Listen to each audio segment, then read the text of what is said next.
bu dee bi ngay dem amul remplacement par remplacement non laisse-moi venir grand je suis dans les ressources humaines je te dis donc c'est pas une question de droit mais c'est une question même de principe RH. Je te le dis tout de suite. Vas-y. Soo quitté tu dois faire une passation. parce que tu as dit léegi moom bi muy dem. ba muy dem préparer na dossier bi jox son secrétaire général. donc tu veux dire qu'il y a une passation alors. j'ai dit forcément passation am xam nga sooy dem. waaw doo tëb génn bureau bi tëj. non. non. donc passation forcée non moom laa wax dama ne. looloo tax ñu ne poste vacant. parce que dans le décret de nomination on a mis poste vacant. su waroon def passation dañuy wax ni remplace. ko kañ la démissionné. yàgg na. bon yàgg na c'est récemment c'est. waaw moom laa la wax à peine un mois. un mois hein. Fatou kooku day ñëwaat def passation. déedéet. day def passation. déedéet. grand. moom harcèlement la ko day jàppee def passation. déglu baax la ma dama ne déedéet notification boobu nga ko jox. ki ngay notifié yow yaa accepté démission am donc war amoo dara loo koy notifié parce que ba muy adressé démission am yow la ko adressé. quand la personne a démissionné c'est pas en fait loolu laa nekk di wax nii. mais tu peux pas dire parce que la personne a démissionné qu'elle fait pas de passation même quand si tu es licencié. ou tu bien n'as pas compris laisse-moi y venir. dama ne démissionné doo ma wu ko déglu bureau bi dem. doo ma déglu. elle a préparé ses dossiers. remettre au c'est ce que tu es en train de dire. waaw c'est ce que tu es en train de dire toi. moi à ce jour je ne suis pas sûr. mais c'est ça qu'elle a fait. bi muy dem elle a fait la passation. c'est ça qu'elle a c'est ça fait. que je demande. elle peut pas venir. elle peut pas partir maintenant comme si ça. la passation laisse-moi y venir. elle n'est pas partie comme ça de. ah moi j'en sais rien Ok. c'est pour ça que non je prends les choses avec les elle viendra ici dans le plateau. moi je te parle Dans de le plateau. principe moi je te parle de principe. non su nekkee ni deful passation elle va venir faire la passation même si elle fait une passation qui n'est pas une passation complète parce que c'est sa gestion. defal ndànk day ñëw def passation defal ndànk une directrice générale du génn ci bureau am dem nii tëj. donc j'espère. parce que demewul noonu. waaw non man xaw ma nu. c'est-à-dire ba muy préparer démission. xam na ne su ko déposé dañ ko accepter elle a préparé ce dossier. elle a tout transmis. elle a tout transmis. Ah, d'accord. donc passation de service bi ko ministre bi demandé. moom mënul ñëw parce que le ministre lui demande de venir yow nga accepter démission bi di ñëw. elle veut l'avoir c'est une piège. oui yow nga accepter démission bi yow yaa accepter démission directeur général bi nga ne ko mu ñëw def passation bi. non le fait d'accepter la démission ça c'est pas un frein à la passation. dama ne. au moment dama de ne quitter les lieux Fatou. tu dois elle peut faire pas la elle peut passation. pas quitter les lieux comme ça. waaw d'accord parce que su nekkee xam nga administration. parce que tu sous-entends qu'elle a tout. déedéet c'est pas je ne sous-entends pas elle a tout fait avant de partir. donc tant mieux alors ça c'est une chose que. donc loolu tax moom mu ne. ba mu jotee courrier bi mu ne excès de zèle la. mu ne excès de zèle la comme elle a bien géré Fatou. non c'est pas une question de bien gérer ou pas. elle n'a qu'à venir faire la passation. non elle peut pas faire une passation elle peut pas. et pourquoi. la dame remplace personne. Diegui maa ngi lay nuyu. Ça va alhamdulilah et toi. Ça va bien, ouais. Alors Diegui je suis en direct. Allô? Allô Diegui tu m'entends. waaw maa ngi en direct. sama sœur la mais dama koy gëj a dégg voilà je suis avec Adama Fall et un autre collègue ñu ngi doon waxtaan ci justement notification bi nga jot pour sa passation de service alors que da nga démissionné yow lan mooy sa position ci mbir moomu lan nga nar a def parce que gis nañu la ngay waxi harcèlement contre un adversaire politique. man aw ma ci benn problème maa ngi lay nuyu ma sœur ça fait un bon bout de temps te nag yaa ngi nii rek jox ma direct. dama la piégé comme yaa ngi daw mais naa la jàpp. jàpp nga moom c'est juste pour dire que je ne refuse pas de faire ma passation parce que je suis une républicaine et je demeure une républicaine.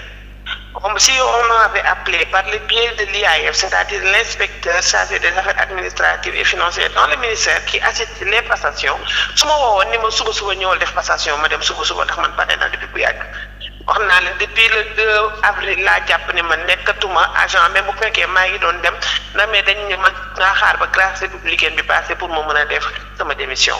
donc j'attendais ñu ne ma kaay waaye defuñu loolu dañ maa woo ni ma am nañ document pour yow man leen maa ngi Dakar def ay samay émission devez-vous m'amener le document ils m'ont pas amené le document ils savaient même pas c'est quel document tey ma yow ñu indil ma assigné ma huissier de justice ni ma naa leen jox le document de passation ils m'ont même pas demandé de faire une passation des choses que j'ai faites man dem naa yónnee naa leen sama document de passation que j'ai signé chez Parafait avec la clé d'un bureau parce que li direction bi di rëy benn bureau la am jox leen clé bureau bi jox leen seen carte carburant nga xamante ni jeex na parce que premier semestre jeex na le deuxième semestre kenn engagé ko jox leen seen carte rapido lii laa ñu jox naa leen ko. kan nga ko jox.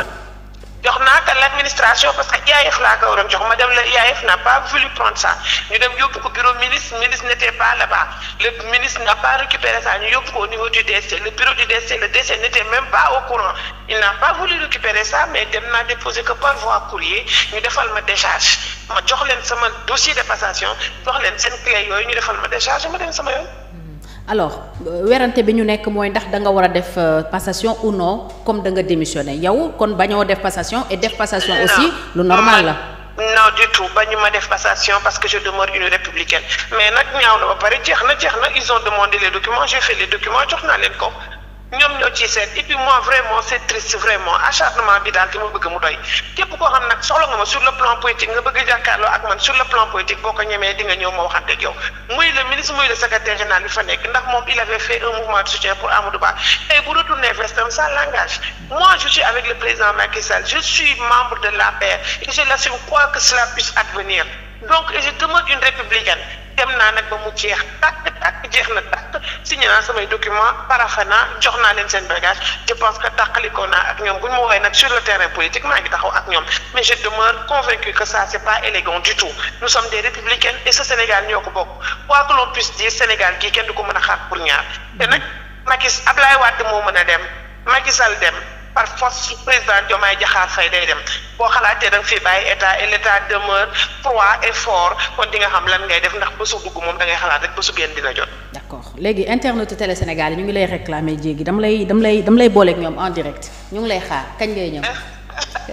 semaine bi j'ai trop communiqué yow gis nga loolu donc donne-moi un peu de temps. d'accord parce que aussi day mujj a soof benn coow rek ñu jàpp si mais affaire fii ak 15 jours incha allah yoo xam nga sama sœur nga.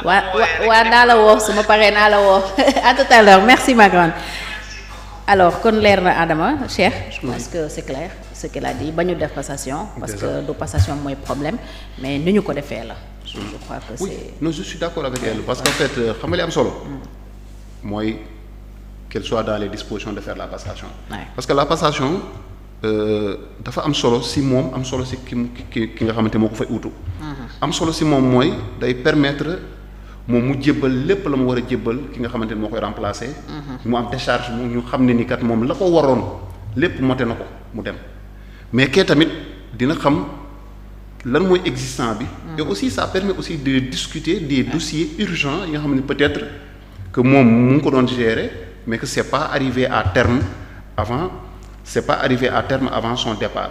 donc yooyu dina ko permettre moom tout de suite son remplaçant mu mettre ko dans le bain moi je pense que au-delà des textes et des lois comme ni mu ko waxee elle est dans la parfaite légalité et elle heureusement je suis bien content d'apprendre qu'elle n'est pas contre. oui elle est juriste.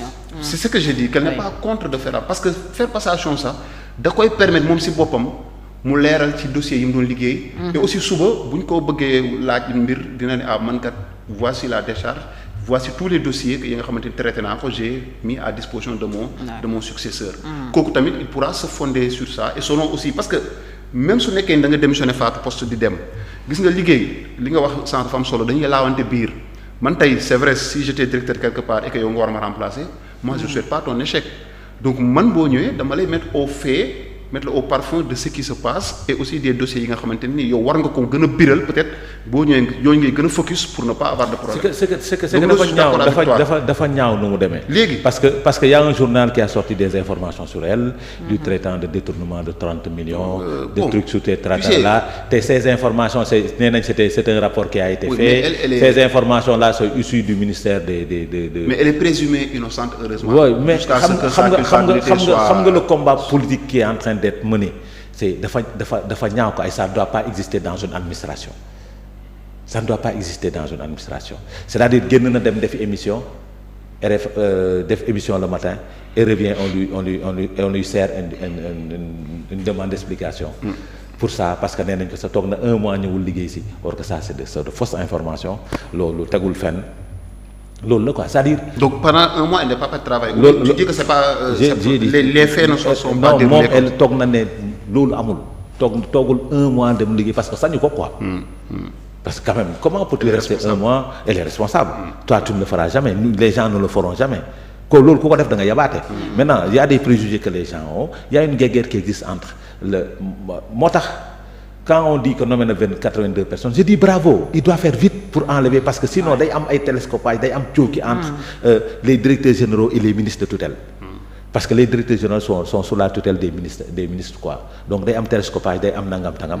C'est des politiques le ministre est politique day bëgg su toogee table réunion de coordination ñi muy toogal mu nekk les membres de leur parti. wala ay nit ñoo xamante ne bokk ñoon ci l'ancien régime. donc moo tax ma ne la bokk même vision. voilà donc vivement qu'on aille vers le renouvellement au niveau des directions pour permettre coow yi yëpp jeex. parce que sincèrement. Le Sénégal n'a pas on perd trop de temps dans ces positions-là et il y a tellement de choses et on tend vers une crise énorme au mois d'août. te nit ñi seetlu ma ko ils ne voient pas venir il y aura les inondations il y aura les coupures d'électricité. Non je t'assure ça va pleuvoir et malheureusement aucune mesure d'anticipation aucune. Adama ils ont fait qu'est-ce qu'ils ont fait là? Conseil interministériel sur les inondations Adama. Quand je parle d'anticipation c'est des actes. C'est à travers c'est lors du conseil qu'on prend les décisions. xoolal soxna si